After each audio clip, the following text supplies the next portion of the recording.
Alright gamers, welcome. We're going to be playing the buffed Aphelios. If you haven't seen the buffs yet on the patch notes, I'll bring the buff up for you here. So basically, more level 1 attack speed, so more attack speed for all the game. I think it's the equivalent of about maybe like a third or a fourth of a dagger, maybe. And then more movement speed on red Q, and 10 extra damage on early ranks green Q. And that's it. Whoa! Guess lucky that didn't hit me. Bro is cheesing me while I'm trying to be helpful with the graphs and shit. Not the graphics, not actual graphs. But anyway, yeah, gonna be playing against Smolder Seraphine with a Mel. Of course, it's a double mage support matchup. That's how you know it's a low elo game. You can try and bully Smolder a little bit as he goes for last hits here. Getting hit by a Seraphine is not too bad so long as it's a single one. Wait, I haven't put a point on anything yet, I just realized, what the hell?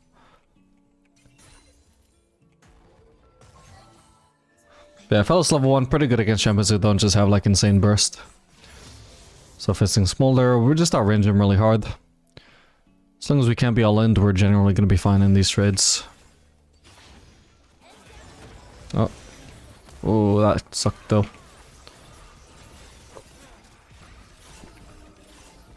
Clean combo there though. And of course we got the benefit from the plus 10 damage of green Q. Which you never know. I mean, this buff, it's when I say it's early ranks only, like it literally means like you don't, like in later ranks it doesn't do any extra damage compared to how it used to. It just scales up to the same number it was at before. So it can help you snowball a little bit, but that doesn't affect all game. The only ones that are for all game are the red Q buff, just the extra movement speed, 5% extra movement speed. And the increased attack speed as well.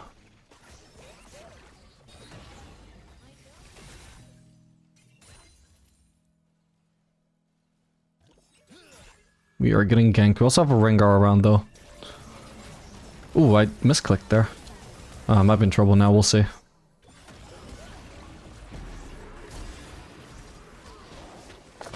Okay, my bad. I think Rengar should clean up here though. Very clunky Rengar movement for sure. Sadly didn't get the assist on Smolder, but I will get the assist on Gragas, so it's not too bad. It could be worse. Yeah, I gotta say, I think I must have been clicking the wall or something, because I meant to keep kiting down, but I accidentally moved to the side. I wasn't even trying to. Look at this. Oh, because I warded and misclicked there, okay.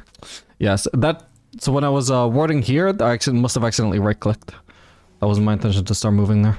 Okay, the wave state didn't look actually too great for me, but since Smolder didn't get back into lane in time to catch that crash, it actually is going to turn out to be quite good.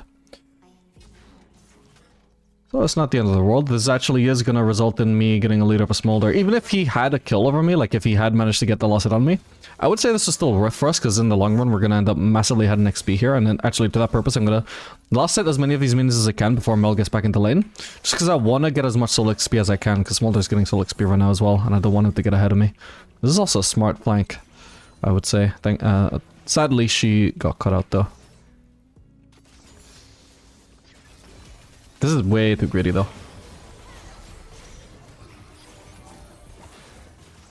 I wish it was more than just me punishing him, but well.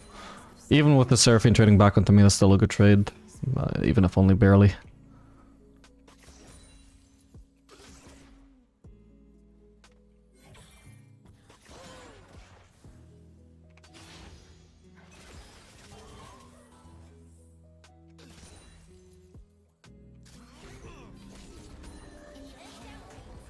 Wait, I didn't think he'd run all the way back. I was focused on trying to get as many lost hits as I could. I wasn't paying attention to his movement. My bad. Still, I hit the buff part of the queue, so... Seraphine has no mana. It's not a bad trade. To be honest, I took that trade assuming that I still had barrier. I completely forgot I did use it in that gank. Thankfully it does pay off, just mostly because Seraphine was out of mana there, but I'm gonna have to base from this point. Smolder's low as well, but I can't stand abuse him really, so... But the thing is, Mel can stand abuse him, so she can stay. And we're just gonna get this. We're gonna look to base, and I'm just gonna ping her preemptively away from the wave, and hopefully she gets the hint. Because sometimes in low elo, if you don't ping them preemptively away from the wave, they will just start using their AoE on the wave, these mage supports. So it's a good habit to pick up, like when you know they shouldn't hit it, but they might be tempted to, you should ping it away.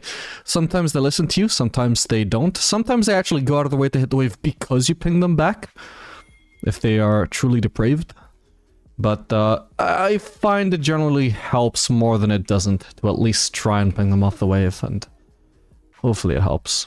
I can try and crash this. I don't know if I'll actually get Smolder to miss farm because I also started shoving so late, but oh well. Nothing else, again, that's just a lot of soul XP for me. So I'm already halfway to level 6, while Smolder isn't even level 5 yet. I just want to be in range in case this plating starts to go down, but I don't think it will. Yeah, okay, I maybe greeted a bit here.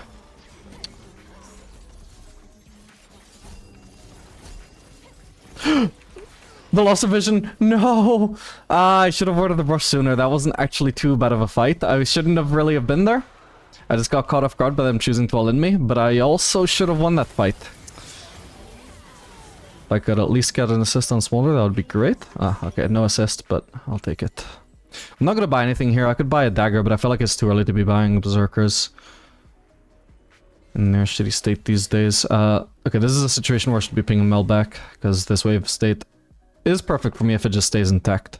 If there's no champion interference. Well, I say perfect. It's better for me than it is for Smolder. Not sure if it is anymore, though. Even just a minor lesson like that can still be of great consequence. And I've actually accidentally ended up going on the regular cycle instead of the blue-green cycle. Oh well. For the purpose of the fight, it was worth it to try and win it. I'm level 6 by now, by the way.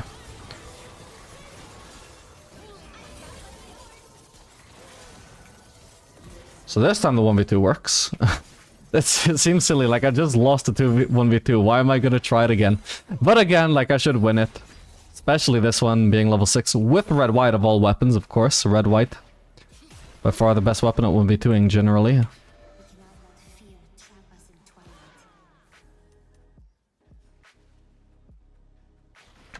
With this HP though, I definitely can't contest Smolder anymore. So I think I could actually base on BF Sword here, which would be great. I'm thinking recently as well, something I've probably been underrating quite a lot is just going for BF Sword even when I'm not actually going for Infinity Edge first item. Just because BF Sword is just such a good component. He's trying to kill me, but I don't think that's actually a possibility for him here. Certainly not using his ult that way. Once I dodged the ult, I then knew that there was no danger anymore. Do I want to just stay? Because this is a cannon wave if... Yeah, I would rather not miss a cannon wave. Now I'm actually healthier than before though, so I'm... Yeah, even at less risk of dying. I'm getting pressured by a Smolder who I'm ahead of, so this is like... crappy in the sense that if I just take the L on base, then... I could just go... You know, I'll drop like 6 CS, but then I'll get back into lane and I'll go back to stomping the Smolder as opposed to having to play on the defensive. So I do need to drop a wave eventually. But, you know, the first wave would give me BF Sword, and the second wave was a cannon wave, and I don't want to drop a cannon if I don't have to. So that's my reason for not dropping those 2 waves, but after that, there's no excuse. I do need to base, because as soon as I get back into lane, I'm going to be on the offensive again, especially if Smolder doesn't base, because he's sitting on half mana. Eventually he's going to run out of mana. Surfing is also sitting on half mana. If they don't base soon, they're going to start getting absolutely shit on. So as I've dropped a wave here, it's probably they've already overstayed, because I can just force them to miss a wave now. I can outshove Smolder here, because I have white for wave clear. We're just going to push. Yeah, and now Smolder's playing on the defensive, and he's massively down in components. He has a Quick Cloak and a Longsword, and a Cull, I suppose. Into my BF Sword and Serrated Dirk. Like, it's a complete stomp, and he's missing mana on top of that. Not as much as he was, to be fair. Oh. Yeah, the only thing that can bail them out of this situation is just Jungle Diff. Maybe that was a bit overkill. Oh well. We got a kill back. Whoa, shit, I might have to flash in the end. Can we flash the Smolder ult? I'm out of his range. Okay, I'm not gonna lie, this was lucky for me. I did not calculate that HP. Okay, how greedy do I want to be against this Gragas? Because he's just straight up leaving, which is not smart. He could just soak up this wave. Like, if he just straight up leaves and just lets me free from, I think that's a big mistake. Like, what reason do I have to not crash this wave now that he's left? So I've crashed it, and now we're gonna base. And it's in time that Seraphine can freeze it, so perfect. We're doing great.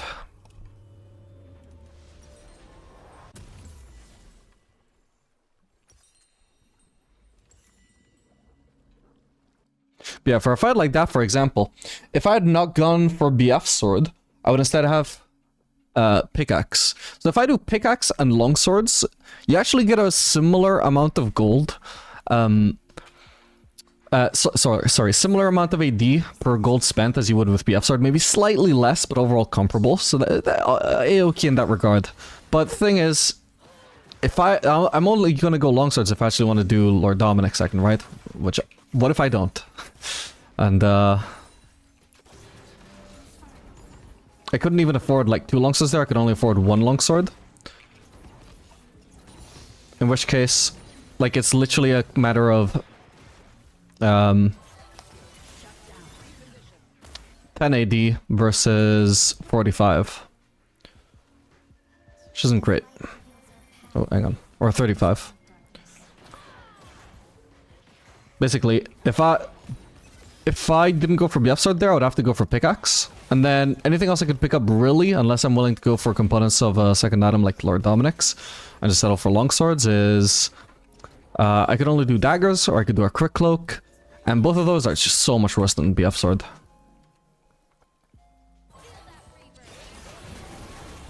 I'm gonna take a small risk here. Thing is, I'm so ahead. The only reason I'm taking this fight is because I'm really ahead, because I know there's no other way to play out this fight except by face tanking all of their abilities. I'm just caught like between Seraphine and Smolder there. But A, like Smolder is not that strong an early game champion. B, I just have a big lead. So I felt that was a risk worth taking, because I felt like Smolder couldn't afford to just walk up to me and just tank my combo like that. Even if my combo getting slightly interrupted by the Seraphine ult. Still worked out great for us. Alright, I'm gonna... What about this next wave? I might be able to get Collector actually. Just need to hold my blue ammo for the wave. Beautiful.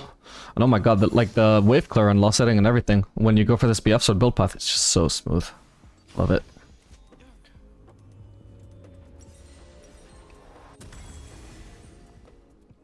But yeah, still going for the Collector rush. I probably should just go back to trying out Infinity Edge Rush as a thing, because that is something I did for the longest time. I'm just not sure it's worth it anymore, ever since they nerfed the Infinity Edge first item. Even more than they already had. Now it just feels like you should probably go for Collector Rush, and if not Collector, then Yuntal.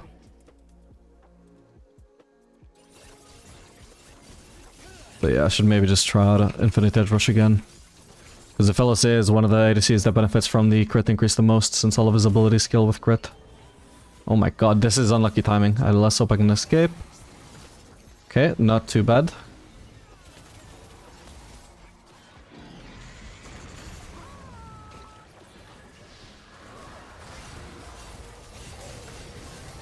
Oh, hello Kassadin.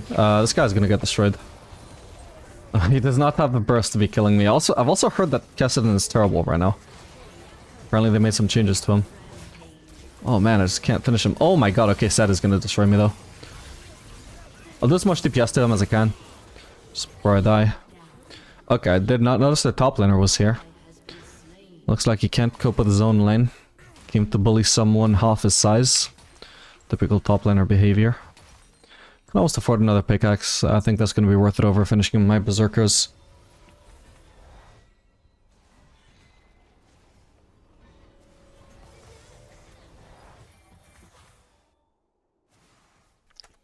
Berserkers are definitely nice at this stage of the game, but on Aphelios, our AD scaling just keeps increasing and increasing as the game goes on. All of our weapons have AD ratios that just increase with level. So I think overall pickaxe, and especially getting a faster Infinity Edge, if it leads to that, it's going to be of greater impact.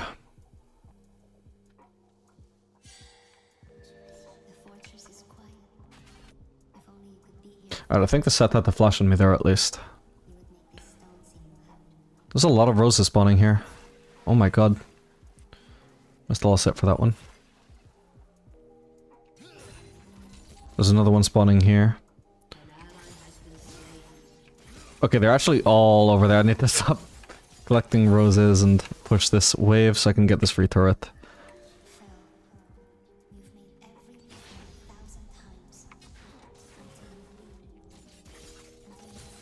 Awkward wave position for this wave to crash, unfortunately. I can take this Gragas, I'm sure. Oh. Okay, I meant that before he flashed out of my turret. Okay, I just realized this is all enemies, not a single ally. This is not too bad. We just collected a turret over there. These guys are just taking this undefended turret. This is probably like too many resources for them to devote to a bot lane gank, in my opinion. If we're unlucky, we won't actually get this turret. Yeah, it looks like we won't, but still, that's gonna be right for the taking later on. This is still a lot of map pressure for them to just entirely give up. Okay, for them to still get a kill top lane out of that, and also defend that turret. Okay, it's looking better for them than it was. But still. Yeah, I would not have expected just, like after we see everybody mid, I would not have expected for everybody to suddenly run bot as well in response. Could I have picked up Berserkers?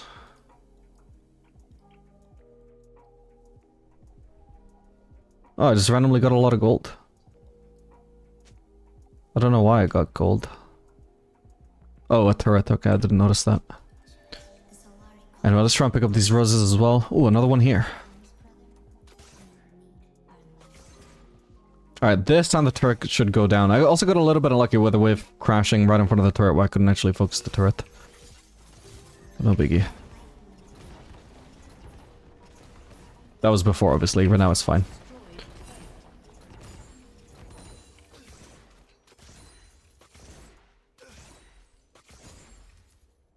Okay, now I can potentially try and stay for another wave. It just depends. Like, it's a little bit risky. How brave am I feeling? How much information do I have on the map? Do I know that Gragas is in bot side? I'm just feeling brave. So far, no sign of Gragas. Ah, damn it. I wanted to try and zone him off that. Okay, we see Gragas. I feel like Kessin is really weak right now. He's actually the same level as me, even though I'm a bot laner, so...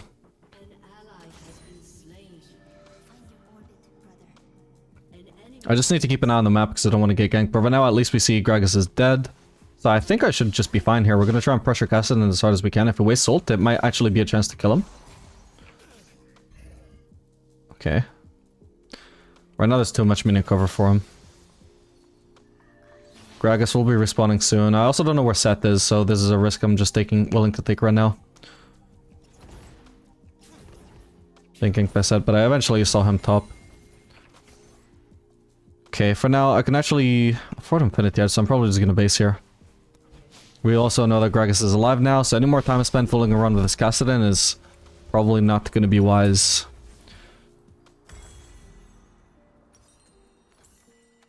Regardless, we managed to get a lot of free farm there, so... Job well done, we've done our job as the hyper carry. For now, we will roll mid lane. Let's see if Galio is willing to take over bot lane, because overall I do want to start impacting the map if I can. If he's not going to go bot though, then I guess that's just my job. It's not my job in the sense that, oh, the AD carry should be going bot in this scenario, but it's more like, my mid laner is unwilling to let me have uncontested mid farm, then my next best course of action is to continue going bot and keep getting my farm there. And if people keep fighting on the top side of the map or the middle side of the map while I just happen to have not shoved in the wave yet, well, that's just, you know, part of the unfortunate realities of having to side lane. People will fight without you. But so long as you are getting, you know, as much farm as you can. Right now I'm actually doing pretty bad for farm, but I think that's just like mainly because I started off ending lane phase without much farm. I think in the mid game I've done as good a job as I can keeping up with farm.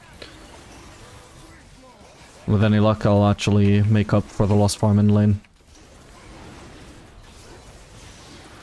Oh my god, our jungler... Oh, he had smite on cooldown, but I think he'd use that on Scuttle Crab or something. Oh. He should be dead here. Okay, nice. Can't hit him. That's fine. We'll go for the mid farm. Gonna use as much purple as I can. Okay. My team were fighting over there. Should I try and help here? I don't think so. I think I'm just gonna keep pushing. I should be strong enough to like 1v1 at least some of the people that might come for me here. Like hopefully this guy, if he doesn't just one-shot my ass, we'll see. Okay. Unfortunately, Gragas can just play these fights in a way where he just harasses me while never actually getting into my range, so I'm just gonna have to leave. I would survive his burst, and I would just one-shot him harder than he one-shots me, but that's the thing, he never needs to commit, whereas I do need to commit. I can't just poke him the way he can poke me, and I can't disengage from him the way he can disengage from me. So he's good enough to, like, stop me from continuing to push, but at least alone he's not much of a threat. He needs people to be ganking with him to actually be a concern to me, usually. Unless he's really fed.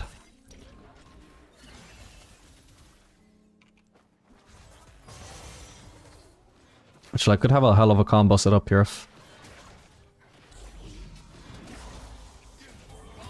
I'm not willing to commit. Ow. Maybe I'll have to commit here.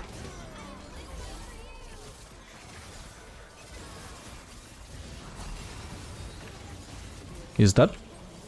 I think I survived that as well, so I'm not going to bother flashing it. And okay, we live. Yeah, it looked a little bit risky there, but like, again, Smolder Seraphine, very low burst, low damage. Kassadin saw him coming from the side, I'm like, he can't one-shot me, he doesn't do enough burst, he's too behind. Arguably I shouldn't have been in the situation to begin with, but they couldn't actually finish me off. They should have been content with chunking me out. Once they forced my ult, they should have just left. Once I've white ulted, the reason that scenario should be bad for me is I have to white ult to be able to fight back. But once I've white ulted, they can just leave. They can just be like, alright, Aphelios ulted, just walk away. If I don't actually get to auto attack with my chakrams, my ult is not worth. So it is in their hands whether my ult is worth it or not. If they continue fighting me, it's worth. If they don't continue fighting me, it's not worth. And instead of settling for forcing my ult, they just kept on fighting. Oh, this guy should be dead. Nice one, Galio. Good turn. I think he even had that without me. Oh yeah, we could do Baron here. I could even solo this actually with the current weapons I have. Sadly, I won't get to show it off. Oh, this isn't Baron. Oh, whatever. I could solo this as well if I wanted to. Oh, Sentry's not in range anymore.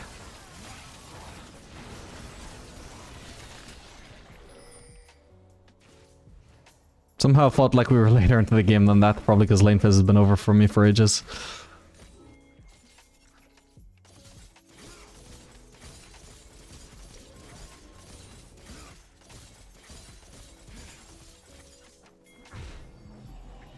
Whoa, hello. Probably in trouble here. Wait, I could have killed Gragas. Okay, I did kill Gragas. Try and stay out of the Kassadin's R range for now. Okay, and I guess one tapped. Okay, that was a little bit lucky, I suppose. I also think Kassadin must have TP'd, right? Otherwise, I'm surprised how he was there. Okay, we see Smolder mid, Seraphine bot, Set died, so nobody is actually left to defend against me right now. Smolder's the only one alive. I don't have to be concerned about him solo killing me here when I've got Mel with me. So we can just keep pushing. We don't need the base just because I'm half HP. Ooh. Oh, okay. Mildly concerning. Oh god, yeah, he just keeps chunking me through the Mel. Damn it, and yeah, okay, the best thing I could have tried to do when I saw him approaching me towards the end there, I can't, like, by the time I get into range for blue Q, I'm already pretty much gonna get one-tapped. So, as he was approaching me, I should have green Q'd, and then I could do Q, auto, with, you know, sneaking in a auto attack before the green Q lands, then getting the caliber mark. That combo probably would have one-shot him. He still would have gotten in range to Q me in time to kill me, so it would have been a 1-for-1. But so long as I crit enough, he also does die in the process. It's me going for the blue Q that was not smart, because I just can't pull off the combo in time before I die, because it's so short-ranged.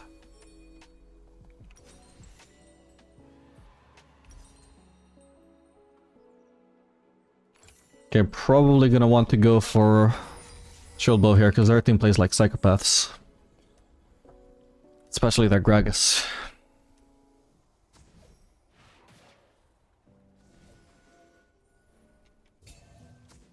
Okay, they're not on the Drake, which means we want to catch this mid lane wave.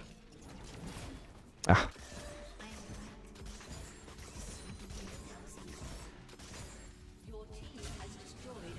I can cancel this out space. I don't have to proc this instantly.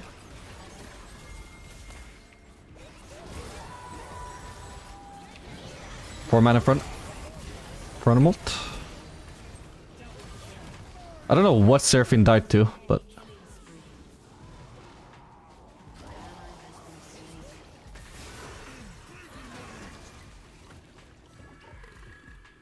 Oh, huge. Oh my god. Wait, that's literally an unofficial penta. Fuck, why couldn't that be an actual penta, man? Oh well. We all witnessed the satisfaction. We all know what it deserved to be.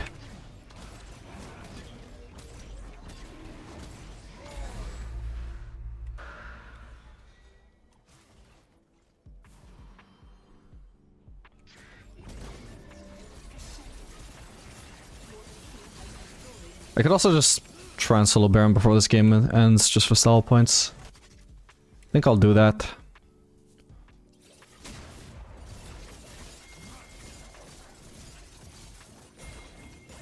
Just need to get rid of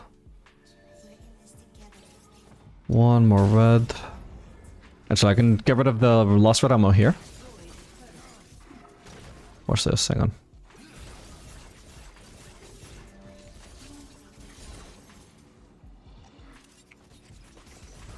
$27.49 is when we started the Baron.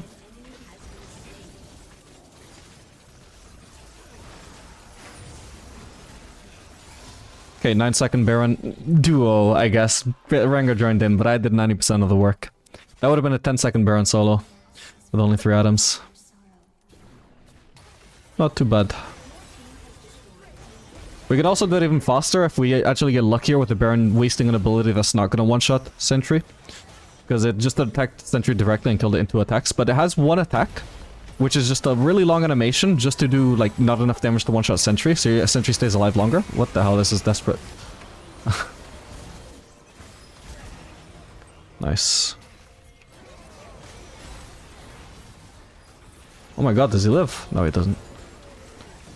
Alright, GG. And that is the buff to Aphelios. Obviously, I mean, I don't think the buffs are huge. Especially the Calibrum one does very little, except in certain lane phases where you can actually get to play aggressive, and you get to land a lot of Calibrum Qs. The attack speed one, it's okay. I think Severum, you know, red Q buff might be the biggest one. So far though, I haven't actually noticed it, but if I was paying more attention, maybe I would. At the end of the day, I don't think the buffs were huge, but you know, any buff is welcome. So... And so, especially, like, I just don't want it to make Aphelios OP either way, you know, I don't want him to be heavily contested. So yeah, I hope you guys enjoyed this video, make sure to like and subscribe, and I'll see you guys in the next video.